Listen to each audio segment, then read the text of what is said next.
नमस्कार विद्यार्थी मित्रांनो.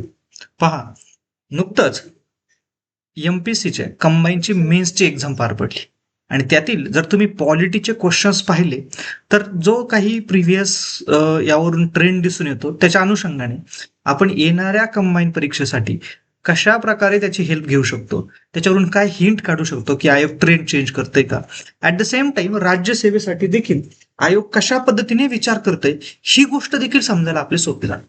आणि याची अंडरलाइनिंग थीम आहे की मोर ऑर मोर दिवसेंदिवस आयोग संविधानातील शब्दांची यूज करायला सुरुवात केलेली आहे आयोगाने. आणि मी हे तुम्हाला 15 पैकी 10 क्वेश्चनच्या माध्यमातून हे प्रूव्ह करून देणार आहे. हे जे क्वेश्चन्स आहेत हे आत्ताच 17 मे रोजी झालेल्या कंबाईन मुख्य परीक्षेमधील हे प्रश्न असून हे प्रश्न आयोगाने कशा प्रकारे संविधानातून exactly as it is sentences use केलेले आहेत हे समजून घ्यायचे. दुसरी गोष्ट, त्यामुळे तुम्हाला संविधानाची भाषा आता हळूहळू समजणं अतिशय महत्वाचे. म्हणजे कदाचित आपल्याला सोप्या भाषेत समजण्याऐवजी ते आपल्याला संविधानाच्या भाषेत समजणं किती गरजेचं आहे याचं महत्व सांगणारा, आज अधोरेखित करणारा हे थोडंसं डिस्क्रिप्टिव्ह व्हिडिओ. याच्यामध्ये अँसर शोधण्याचा प्रयत्न नाही करायचा, आपल्याला ट्रेंड शोधायचा जेणेकरून आपल्याला राज्यसेवा पूर्व परीक्षेसाठी मदत होईल, येणाऱ्या कंबाईनच्या पूर्व परीक्षेसाठी हेल्प होईल आणि पुढे इथून पुढच्या आयोगाच्या फ्युचर मुख्य परीक्षांसाठी किंवा परीक्षांसाठी देखील हेल्प होणार आहे with context to the polity. मी फक्त पॉलिटी बद्दल बोलणार आहे. सो पहा, इथे पहिलाच प्रश्न आहे, राष्ट्रीय राजधानी प्रक्षेत्राच्या मंत्रिमंडळाची नियुक्ती राष्ट्रपतीद्वारे केली जाते आणि राष्ट्रपतींची मर्जी असेपर्यंत ते पद धारण करतात. पॉंडिचेरीच्या मंत्रिमंडळाची नियुक्ती उपराज्यपालाद्वारे केली जाते आणि त्यांची मर्जी असेपर्यंत ते पद धारण करतात. पॉंडिचेरीचे मंत्रिमंडळाचे कायद्या मंडळाप्रती कोणतीही जबाबदारी नाही, ती संकेताद्वारे विकसित होत आहे. आता हे जर वर्ड्स तुम्ही जर एक्झॅक्टली जर आता मी जे स्क्रीनशॉट आणलेत हे कॉन्स्टिट्यूशन मधले आहेत मराठी, की जे तुम्हाला लक्ष्मीकांतच्या मराठीच्या पुस्तकामध्ये देखील दिसतील, पण हे एक्झॅक्टली वर्ड संविधानाचे स्क्रीनशॉट्स आहेत. त्याच्यामध्ये पण देखील बघा शब्द कसे आहेत, राष्ट्रपतीकडून मुख्यमंत्र्यांची नियुक्ती करण्यात येईल आणि मुख्यमंत्र्यांच्या सल्ल्यानुसार राष्ट्रपतीकडून अन्य मंत्र्यांची नियुक्ती करण्यात येईल आणि राष्ट्रपतींची मर्जी असेपर्यंत ते पद धारण करतील. हे जे वर्डिंग आहेत ना हे आपल्याला लक्षात घ्यावे लागतील. पहा, हा प्रश्न थोड्या सोप्या भाषेत होता, बट पुढे तुम्हाला लक्षात येईल की एक्झॅक्ट लँग्वेज कशी आहे. बघा, आर्टिकल 164 जेव्हा आपण कलम 164 म्हणतो, कोणत्या गोष्टी त्या अंतर्गत येत नाही. आता हा प्रश्न तुम्हाला करायची सोपा असेल कारण तर लँग्वेज क्लिष्ट नाहीये, ठीक आहे, बट आपल्याला त्या आर्टिकल 64 मध्ये काय आहे ना ते एक्झॅक्टली ABC कशा पद्धतीने माहिती असणं गरजेचं आहे हे तुम्हाला कळणं गरजेचं आहे. आपण आतापर्यंत 164 मध्ये ही गोष्ट आहे ती गोष्ट आहे एवढंच पाठ केलेलं आहे. आता इथे ऑप्शन सोपा होता की राज्यपालांची नियुक्ती आपल्याला एलिमेंट करणं, म्हणून आपण कदाचित ते सोपं आहे, पण तुम्ही इतर पर्याय जर वाचले तर तुम्हाला लक्षात येईल ते ऍज इट इज संविधानाच्या भाषेमधले आहेत. म्हणजे फॉर एक्झाम्पल, मुख्यमंत्री राज्यपालांकडून नियुक्त केला जाईल आणि इतर मंत्री मुख्यमंत्र्यांच्या सल्ल्यानुसार राज्यपालांकडून नियुक्त केले जातील आणि राज्यपालांची मर्जी असेपर्यंत ते मंत्री पद धारण करतील एटसेट्रा. ठीक आहे. त्याचबरोबर बघा, मंत्री परिषद राज्य विधानसभेस सामुदायिकपणे जबाबदार असेल. हे जे शब्द आहेत, हे जे प्रश्न आहेत, आपल्याला त्याची लँग्वेज ती समजणं एक्झॅक्टली गरजेची आहे. पुढे बघा, भारताचा नियंत्रक व महालेखापरीक्षक संघ राज्याच्या लेखाविषयीचे अहवाल संसदेसमोर सादर करेल आणि सेम राज्याच्या विधिमंडळासमोर सादर करेल. आणि जर तुम्ही लँग्वेज बघितली तिथे सुद्धा भारताचा नियंत्रक व महालेखापरीक्षक याचे संघ राज्याच्या लेखांविषयीचे अहवाल राष्ट्रपतीच सादर केले जाईल व तो ते संसदेच्या प्रत्येक सभागृहावर ठेवण्याची व्यवस्था करेल. आता हे फार संभ्रमाती. बघा, इथे एक्झॅक्ट वर्डिंग फार गरजेचं आहे. अहवाल संसदेसमोर सादर करेल, तो स्वतः करेल आणि तो वाक्य फार महत्वाचं आहे. अहवाल संसदेसमोर सादर करेल, तो अहवाल कोणासमोर सादर केले जातील, राष्ट्रपती सादर केले जाईल व त्याची तो व्यवस्था करेल. ठीक आहे, हे अत्यंत महत्वाचं आहे. पुढे बघा, अनुच्छेद 20 नुसार, कदाचित याचा अर्थ तुम्हाला सगळ्यांना माहिती आहे, हा प्रश्न अगदी सोप्या स्वरूपात येतो, परंतु जर तुम्ही त्यातला C पर्याय पाहिला तर ह्या C पर्यायामध्ये तुम्हाला लक्षात येईल ती जी भाषा वापरलेली पूर्णपणे, ज्याला आपण सोप्या भाषेत अगदी म्हणलो होतो की एक्स पोस्ट फॅक्टो. ठीक आहे, पाठीमागं कायदे लावता येत नाही, पण तुम्ही जर भाषा बघितली तर जे कृत्य अपराध असल्याचा दोषारोप करण्यात आला असेल ते कृत्य एखाद्या व्यक्तीने करण्याच्या वेळी अंमलात असलेल्या कायद्याचा त्यामुळे भंग झाल्याखेरीज अशा कोणत्याही अपराधाबद्दल ती व्यक्ती दोषी ठरवली जाणार नाही. तसेच त्या कायद्याखाली जी शिक्षा करता आली असती त्यापेक्षा कमी शिक्षेस ती पात्र ठरवली जाणार नाही. आता इथे जर पाहिलं तुम्ही तर एक्झॅक्ट जसेच्या तसंच वाक्य, जे कृत्य अपराध असल्याचा दोषारोप करण्यात आला असेल ते कृत्य पूर्ण संपूर्ण जसेच्या तसे आहे. तो अपराध करण्याच्या वेळी अंमलात असलेल्या कायद्याखाली जी शिक्षा करता आली असते त्यापेक्षा, आणि फक्त एक शब्द चुकवलाय बघा, अधिक शिक्षेस, म्हणजे तुम्हाला समजून घ्यावं लागेल. इथे आपण फक्त एक लाईन एका शब्दात सोप्या भाषेत समजून घेण्याचा प्रयत्न केला, ते जर इथं वापरलं तर हा प्रश्न 100% सगळ्यांचा चुकणार. तर तुम्हाला गरजेचं एक संविधानातूनच अभ्यास करावा लागेल. ही गोष्ट अंडरलाईन करून चाला, त्याशिवाय असे प्रश्न सुटणार नाही. एक मार्क महत्वाचा आहे मेनसाठी, तो 2 मार्क काउंट करतो. आणि सेम प्रश्न उपलब्ध होणार आहे तुम्हाला पुढे येणाऱ्या राज्यसेवेसाठी. आणि आपलं टार्गेट तेच आहे की राज्यसेवेसाठी आयोग कशा विचार करते ना, ते विचार करण्याचा प्रयत्न करणे. ठीक आहे, ते डिकोड करण्याचा प्रयत्न करणे. आणि अगदी ते ह्याच प्रकारे. सो हा एका शब्दावरून मला हे सांगण्याचा प्रयत्न करायचा आहे की कशा पद्धतीने ही गोष्ट क्वेश्चन मध्ये विचारली गेलेली, किती महत्वाचं आहे बघा. पुढे, शांततेत आणि शस्त्रांसह एकत्र येण्याचा अधिकार. हे जे चारही दिलेत, कदाचित आपल्याला हे माहिती आहे म्हणून जास्त प्रॉब्लेमॅटिक नाही, पण त्या अनुषंगाने शांततेने आणि विना शस्त्र एकत्र जमण्याचा अधिकार.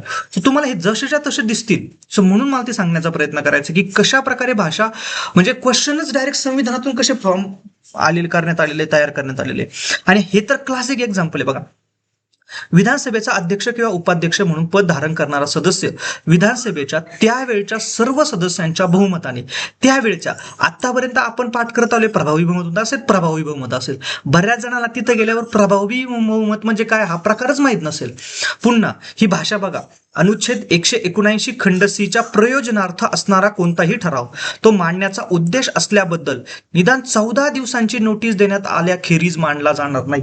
आता आपण ढोबळमानाने समजून घेणार की अरे हा 14, पण ही मला समजायला सांगायचं, ही भाषा समजून घ्या तुम्ही. ही भाषा बघा ऍज इट इज आहे. आता बघा हा 79 कलम आहे, ठीक आहे, 179 सॉरी, यामध्ये काय म्हटलेलं आहे बघा. विधानसभेचा अध्यक्ष किंवा उपाध्यक्ष, विधानसभेचा अध्यक्ष किंवा उपाध्यक्ष म्हणून पद धारक करण्यास सदस्य, ऍज इट इज आहे. पुढे, विधानसभेच्या त्यावेळच्या सर्व सदस्यांच्या बहुमताने, विधानसभेच्या त्यावेळच्या सर्व सदस्यांच्या बहुमताने, ऍज इट इज सेंटेन्स उचललेला आहे, ऍज इट इज म्हणजे काही सुद्धा एक सुद्धा फुल स्टॉप तर त्यांनी चेंज केलेला नाहीये, हे समजून घ्यावे लागेल तुम्हाला. त्याचबरोबर खालचं वाक्य बघा, 179 खंड सी च्या प्रयोजनात असणारा कोणताही, परंतु खंड ग म्हटलं इथं म्हणजेच ते 179 सी येतं, च्या प्रयोजनात असणारा कोणताही ठराव तो मांडण्याचा उद्देश असल्याबद्दल निदान 14 दिवसांची नोटीस आल्याखेरीज मांडला जाणार नाही. एक्झॅक्ट वर्डिंग आहे. सो काय मेसेज आहे हा समजून घ्या आयोगाचा तुम्हाला, की संविधान तुम्ही चांगल्या पद्धतीने वाचा आणि ते संविधानाच्या शब्दात वाचायला शिका. इथून पुढे संविधानाचे शब्द हळूहळू फार महत्वाचे. पहा, असे क्वेश्चन 10 आहेत, जवळजवळ 5 क्वेश्चन आहेत ते फॅक्च्युअल असणारच आहे. ते कमिटीबद्दल आहे, ते तुमच्या मंडळांबद्दल आहे, त्यांच्या समित्या, त्यांच्या अध्यक्षांबद्दल आहे, ते फॅक्च्युअल आहे, म्हणजे चीफ मिनिस्टर्स कोण कोण होते. ते 5 क्वेश्चन आहे फॅक्च्युअली, ते तुम्ही तुमच्या जनरल सोर्समधून सोडवू शकता, त्याच्यात कुठेही दुमत नाही. आपल्यासाठी महत्वाचं ही भाषा 2 मार्क जरी वाढून घेणारी असेल तरी सफिशियंट आहे. म्हणजे 15 पैकी तुम्ही 12च अटेम्प्ट करू शकता. हे वर्ष जे 13, 14, 15 क्वेश्चन आहेत ते अटेम्प्ट करण्यासाठी, 6 मार्काचं बूस्ट मिळण्यासाठी आणि ती प्री मेन्स क्लिअर करण्यासाठी अत्यंत महत्वाचं आहे. लास्ट क्वेश्चन बघा, संविधानाच्या, कदाचित आणखीन एक क्वेश्चन आहे बरं, हा बघा, संविधानाच्या प्रारंभी भारताच्या राज्यक्षेत्रात ज्या व्यक्तीचा अधिवयस आहे आणि डॅश डॅश आणि 3 ऑप्शन दिले सरळ. हे कुठून उचलला प्रश्न तुम्ही बघा. संविधानात अशा पद्धतीचा उल्लेख आहे आर्टिकल 5 मध्ये, या संविधानाच्या प्रारंभी भारताच्या राज्यक्षेत्रात ज्या व्यक्तीचा अधिवास आहे आणि सरळ 3 ऑप्शन दिलेत आणि तीच ऑप्शन इथे दिलेले तुम्हाला पाहायला मिळेल. म्हणजे हे त्याच्यात बदल काय केला बघा, जी अशा प्रारंभीच्या लगतपूर्वी किमान 7 वर्ष इतका काळ भारताच्या राज्यक्षेत्रात सामान्यतः निवासी आहे, जी अशा प्रारंभीच्या लगतपूर्वी किमान 5 वर्ष. सो जर तुम्हाला 5 आणि 7 माहिती तर कदाचित तुम्ही सोडवाल, पण ती वाक्य रचना बघून घ्या, फक्त एकच कसं बदललंय तिथे, 5च्या जागी 7 केला बस. सो ती सामान्यतः निवासी आहे इथपर्यंत फुल स्टॉप, बाकी ऍज इट इज आहे. जिच्या मातापित्यांपैकी कोणीही एक भारताच्या राज्यक्षेत्रात जन्मले होते, जिच्या मातापित्यांपैकी कोणी एक भारताच्या राज्यक्षेत्रात जन्मले होते, काहीच बदल नाही ना. समजून घ्या तुम्ही, मला काय सांगायचंय ना ते समजून घ्या. याच्यावरून राज्यसेवेसाठी पुढच्या येणाऱ्या कंबाईनसाठी नक्की हिंट घ्या. पुढे पहा, 73वा घटना दुरुस्ती कायदा 1992 मधील कोणत्या तरतुदी अनिवार्य आहेत. अनिवार्य म्हणजे काय, ज्या कंपल्सरी करणं भाग आहे, परंतु त्याला काही तरतुदी अनिवार्य नाही, त्याला आपण ऐच्छिक म्हणतो. याचा अर्थ काय, राज्यावरती सोपवलेले आहेत. आता इथे बघा एक्झॅक्ट 243 ग्रामसभा ग्राम पातळीवर राज्याचे विधिमंडळा कायद्याद्वारे ऐच्छिक झालं तरतूद करेल अशा अधिकारांचा वापर करू शकेल व अशी कार्य करू शकेल. सो ग्रामसभेला राज्य विधिमंडळाच्या कायद्याद्वारे तरतूद करेल असं. सो ते झालं ऐच्छिक स्वरूपाचं. ठीक आहे. सो हे सी गेलं. सो सी गेल्यानंतर हा गेला ऑप्शन तुमचा, हा गेला आणि हा पण गेला. सो उत्तर निघते. ठीक आहे. म्हणजे काय तुम्हाला हे इथे कन्फ्युजन होऊ शकतं बऱ्याच जणांना की गाव, तालुका आणि जिल्हा पातळीवर. अरे तालुका पातळीवर तर सगळीकडे नसतंय कंपल्सरी नाही, हे अनिवार्य तरतुदीमध्ये येतं का? पण जेव्हा तुम्ही स्टेटमेंट नीट व्यवस्थित वाचाल की राज्यामध्ये ग्राम पातळीवर, मधल्या पातळीवर, जिल्हा पातळीवर पंचायती गठीत करण्यात येतील, हे स्पष्टपणे म्हणलेलं आहे. हे स्पष्टपणे म्हणलेलं आहे संविधानामध्ये की या भागाच्या तरतुदीनुसार प्रत्येक राज्यामध्ये ह्या तरतुदीनुसार कराव्याच लागतील. ते म्हणलेत का राज्याने विधिमंडळाच्या कायद्याद्वारे तरतूद करेल नाही.